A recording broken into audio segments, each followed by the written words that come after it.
के साथ में क्या घटना घटी है, थोड़ा बताने का कष्ट करिए।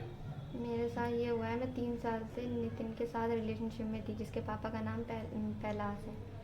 और ये जो आपके नितिन है कहाँ के रहने वाले हैं? ये बरेली के रहने वाले हैं। ये झूलेलाल द्वार डबल स्टोरी। आप इनके झांसे में कैसे आई? इन्होंने शादी के झांसे मुझे दिए थे और अच्छी तरीके से मुझसे घूमते थे, टाइम स्पेंड करते थे, ज़्यादा से ज़्यादा बात करा करते थे और शादी के हर बात शादी की बात करा करते थे। आप इनके साथ कितने समय से रिलेशनशिप में हैं? 3 साल। अब ये क्या कह रहे हैं आपकी शादी करने के लिए? अब ये मना कर रहे हैं। मना करने का कारण बताइए, क्यों मना कर रहे हैं ये? मना तो कर रहे हैं, यही बोल रहे थे कि अब मैं तुझसे शादी नहीं करूँगा। तो इस संदर्भ में आपने क्या कदम उठाया है? मैंने एसएसपी के पास गई थी 3 बार। मैं एसएसपी से पास से ऑर्डर आया था, फिर मैं इज्जत नगर थाने पे गई तो उधर मेरी सुनवाई नहीं हुई थी, कुछ भी बात नहीं हो रही थी। एसएसपी के पास गई आप, तो आपको उन्होंने क्या आश्वासन दिया?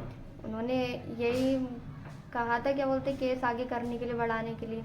तो अब आप क्या चाह रही हैं? पुलिस से क्या सहायता चाहती हैं मैं आप? पुलिस से बस इतना चाहती हूँ, मेरी इतनी दुआ है, क्या बोलते हैं, कि वो या मेरी शादी कराएं इससे, वरना इसको सजा दें। आपका कौन थाना आता है? किस थाने की रहने वाली हैं आप? इज्जत नगर। और जो दूसरा जो आपके दूसरी पार्टी है वो भी इज्जत नगर की रहने वाली है क्या? हाँ। नो, एक मिनट। खाना प्रेम नगर की। चलो इतना भी आ गया, तो लगाओ।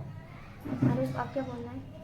पूछोगे बस उसको जवाब देना। जवाब देते हो। ये कह रहा पुलिस वालों ने धमकाया भी है, मुझे डरा के धमका के भगा दिया, मेरी सुनवाई नहीं की, मेरी रिपोर्ट दर्ज नहीं की, ये भी बोला। आप जब थाने गई तो आप मेरे साथ ये हुआ, उन्होंने मुझे डराया, धमकाया, उसके बाद मेरे चक्कर पे चक्कर लगा रहे थे, कार्रवाई आगे नहीं बढ़ा रहे थे।